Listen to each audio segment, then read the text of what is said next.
دوستو جنت اور جہنم یہ دونوں ایسی چیزیں ہیں کہ جن کو دنیا کا بچہ بڑی اچھی طرح سے جانتا ہے، کیونکہ ظاہر ہے آپ دنیا کے کسی بھی انسان سے جنت اور جہنم کے بارے میں پوچھیں گے وہ آپ لوگوں کو ضرور جواب دے گا، بس شرط یہ ہے کہ وہ کسی نہ کسی دھرم اور مذہب کو ضرور فالو کرتا ہو،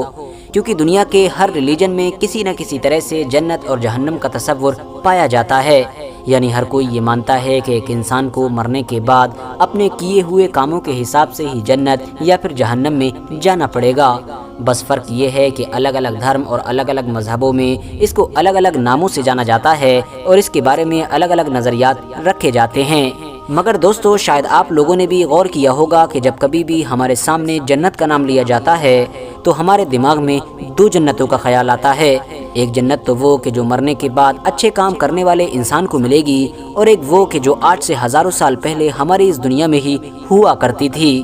ہاں دوستو آپ لوگ بالکل صحیح سن رہے ہیں، ہماری اس دنیا میں بھی ایک جنت ہوا کرتی تھی جس کو ہماری دنیا میں ہی رہنے والے ایک بادشاہ کہ جس کو شداد کے نام سے جانا جاتا ہے اس نے بنوایا تھا۔ مگر اب سوال یہی ہے کہ آخر یہ شداد کون تھا، کس دور میں ہوا کرتا تھا، اور آج کے دور کے حساب سے دنیا کے کس علاقے میں اس کا راج ہوا کرتا تھا، اور آخر کس طرح سے یہ جنت جیسی ایک قیمتی چیز ہماری اس دنیا میں ہی بنوانے میں کامیاب ہو گیا تھا۔ یہی ساری چیزیں آج کی اس ویڈیو میں ہم آپ لوگوں کو بتانے والے ہیں، ساتھ ہی ساتھ ہم آپ لوگوں کو یہ بھی بتائیں گے کہ آخر بعد میں شداد نام کے اس بادشاہ کا اور اس کی بنوائی ہوئی جنت کا کیا حل ہوا تھا۔ اتنا ہی نہیں دوستو، آج کی اس ویڈیو میں آپ لوگ یہ بھی جان سکیں گے کہ آخر شداد کی بنوائی ہوئی وہ جنت آج کے دور میں کہاں پر موجود ہے اور کس حال میں موجود ہے، کیونکہ آپ کو جان کر شاید حیرانی ہوگی کہ ابھی کچھ سال پہلے ہی ہماری دنیا کے ایکسپرٹس شداد کی بنوائی ہوئی اس جنت کو ڈھونڈ چکے ہیں۔ تو چلیے آج کی ہمارے اس ویڈیو میں بنے رہیے، کیونکہ آج کی یہ ویڈیو حد سے زیادہ انفارمیٹیو ہونے والی ہے اور آپ کو اس ٹاپک سے ریگارڈنگ وہ سب کچھ جاننے کو ملے گا جو شاید آپ نے پہلے کبھی بھی نہیں سنا ہوگا۔ دوستو ہماری اس دنیا میں احقاف نام کا ایک علاقہ ہوا کرتا تھا اور وہاں پر قوم عاد آباد ہوا کرتی تھی۔ دراصل عربی زبان میں ریت کے اونچے اور لمبے ٹیلے کو حقف کہا جاتا ہے اور اسی حقف کا ہی پلورل بنتا ہے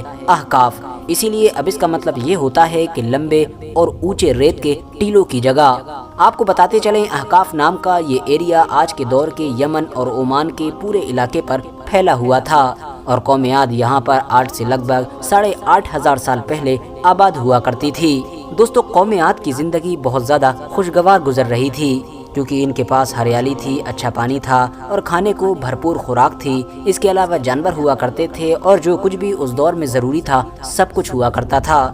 مگر آسانی کے ساتھ ملنے والی ان بے شمار نعمتوں نے ان کو دھیرے دھیرے نافرمان بنا دیا اور یہ لوگ اب اپنے صحیح راستے سے ہٹ کر غلط راستے کی طرف جانے لگے، جس کی وجہ سے اب دستور کے مطابق ان لوگوں کو سیدھا راستہ دکھانے کے لیے ایک پیغمبر بھیجے گئے جن کا نام حضرت ہود ہوا کرتا تھا۔ ہود علیہ السلام نے ان لوگوں کو بار بار بہت زیادہ سمجھانے کی کوشش کی، مگر ان لوگوں نے حضرت ہود علیہ السلام کی ایک بات نہ سنی، بلکہ وہ تو ان کی الٹی مذاق بنایا کرتے تھے۔ دوستو اسی دور میں ہی اس پوری قوم کا ایک بادشاہ ہوا کرتا تھا کہ جس کا نام شداد ہوا کرتا تھا۔ دراصل شداد کا ایک بڑا بھائی اور بھی ہوا کرتا تھا جس کا نام شدید بتایا گیا ہے۔ پہلے وہی اس سلطنت کا حکمران ہوا کرتا تھا، مگر اس کی موت کے بعد اس سلطنت کو شداد نے سنبھال لیا تھا۔ شداد کی حکومت یمن اور عمان کے علاقے سے لے کر عراق تک کے ایک بڑے علاقے پر پھیلی ہوئی تھی، جبکہ کچھ ہسٹوریکل ایویڈنسز اس بات کی طرف بھی اشارہ کرتے ہیں کہ اس کی سلطنت عراق سے بھی آگے تک یعنی ایران تک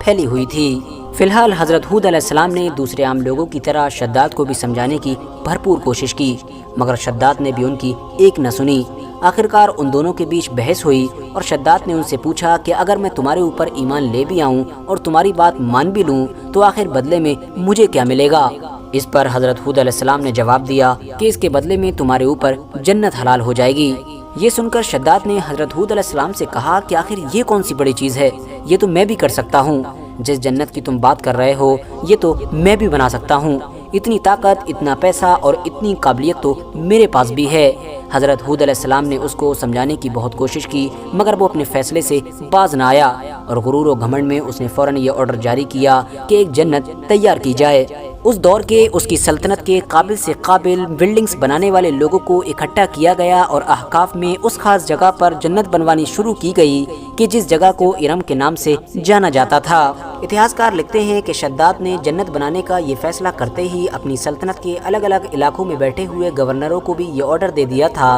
कि वो अपने इलाके का सारा सोना चांदी फौरन सवारियों पर भरवा कर मेरे उस इलाके में भेजना शुरू करें कि जहाँ पर जन्नत बन रही है। सबसे पहले बुनियादें खोदना शुरू की गईं और ये बुनियादें इतनी गहरी खोदी गई थीं कि पानी के लेवल तक पहुंच गई थीं। इसके बाद इन बुनियादों को संगे सुलेमानी के जरिए से भर दिया गया था। जब ये बुनियादें अच्छी तरह से ज़मीन के लेवल तक तैयार हो गईं तो उसके बाद इनके ऊपर सोने और चांदी की ईंटों के जरिए से दीवारें खड़ी की गईं और इन दीवारों की लंबाई लगभग 100 गज रखी गई थी। सुबह में जब सूरज निकला करता था और अपनी रोशनी इन दीवारों पर डाला करता था तो किसी भी इंसान के लिए अपनी नजरें इन दीवारों पर जमाए रखना मुश्किल होता था और इसी तरह से ही इस जन्नत की चारों दीवारें कंप्लीट की गई थीं। इसके बाद इन 4 दीवारों के अंदर लगभग 1000 के करीब महल बनवाए गए और हर महल 1000 पिलर के जरिए से बनाया गया था और इनमें से हर पिलर के ऊपर बेइंतहा हीरे और जवाहरात जड़े गए थे।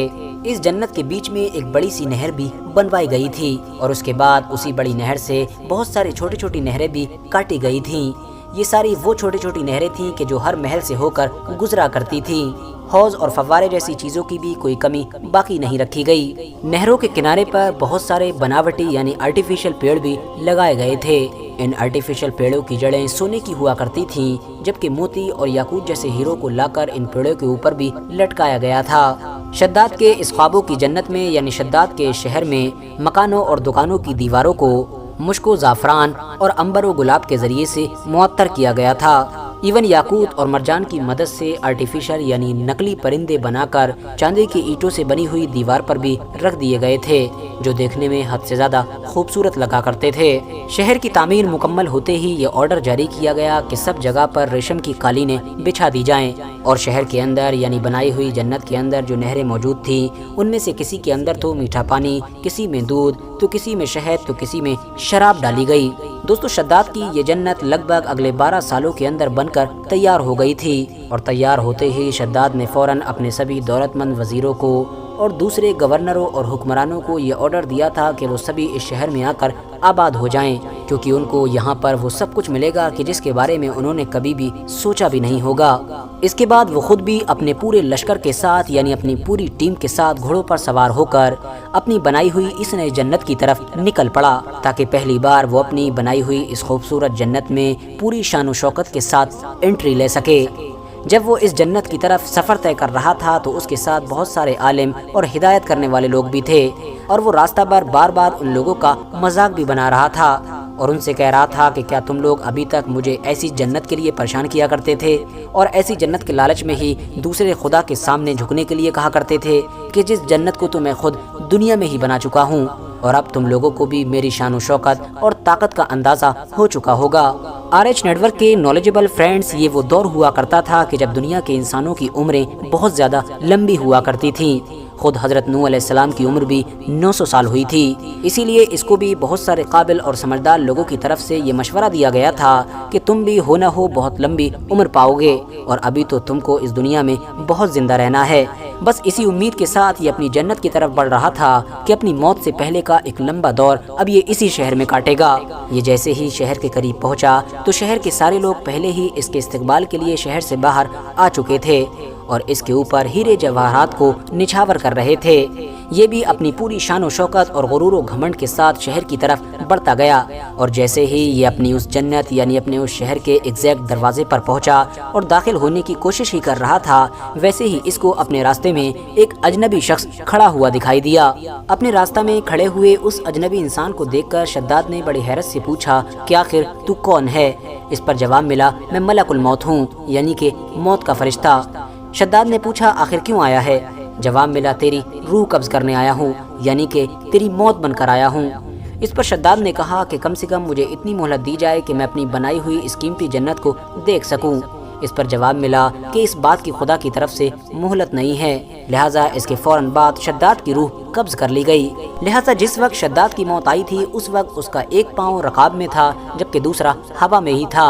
यानी वो अपने घोड़े से ठीक तरह से अभी उतर भी नहीं पाया था और अपना कदम अपनी जन्नत की चौखट पर रख भी नहीं पाया था, और उससे पहले ही वो हमेशा हमेशा के लिए इस दुनिया से चला गया था। इसके बाद मशहूर फरिश्ते यानी हज़रत जिब्राईल अलैहिस्सलाम ने एक ऐसी हौलनाक चीख मारी कि जिसके नतीजे में ये आलीशान शहर अपनी पूरी शान शौकत और सोने चांदी हर चीज़ के साथ रेत के रेगिस्तानों में और मिट्टी में इस तरह से मिल गया कि मानो यहाँ पर कोई ऐसा शहर हुआ ही नहीं करता था। दोस्तों, इसके बाद धीरे धीरे वक्त गुजरता गया, दिन महीने में बदले, महीने साल में बदले और साल सदियों में बदल गए और फिर सदियां हजार साल में बदल गईं। और फिर एक दौर ऐसा आ गया कि जब ना तो इसकी जन्नत के बारे में हमारी दुनिया का कोई इंसान जानता था और ना ही शद्दाद के बारे में। मगर हज़ारों साल के बाद अचानक से दुनिया का ध्यान एक बार फिर से इस जन्नत की तरफ उस वक्त गया कि जब कुरान में इस जन्नत का जिक्र आया। हाँ दोस्तों, आज से हज़ारों साल पहले शद्दाद नाम के बादशाह की तरफ से बनवाई गई ये खूबसूरत और आलीशान जन्नत का जिक्र मुसलमानों की सबसे पवित्र यानी मुक़द्दस किताब कुरान में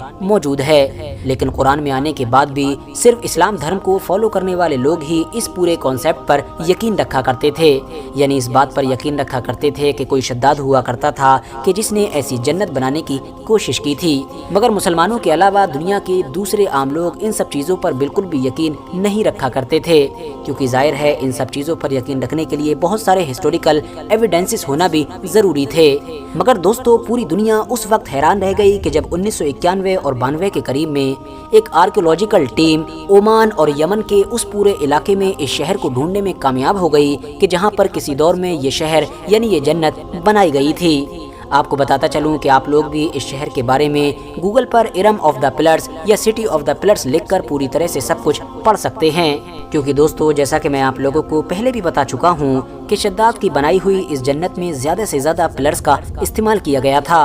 क्योंकि कौम आद के जो लोग हुआ करते थे वो हद से ज़्यादा ताकतवर और लंबे चौड़े हुआ करते थे और वो पिलर बनाने में माहिर समझे जाते थे। इसके अलावा कुरान में भी इस शहर का जिक्र इरम ज़ातिल इमाद कहते हुए ही किया गया है। फिलहाल दोस्तों, आज की अपनी वीडियो को हम यहीं पर ख़त्म करते हैं। वीडियो पसंद आने पर न सिर्फ वीडियो को लाइक करें बल्कि अपने फ्रेंड्स के साथ भी ज़रूर शेयर करें, और इसी तरह की नॉलेजेबल और हिस्टोरिकल वीडियोस हमेशा देखने के लिए हमारे इस चैनल को सब्सक्राइब करके साथ ही में बेल आइकन को भी प्रेस कर दें।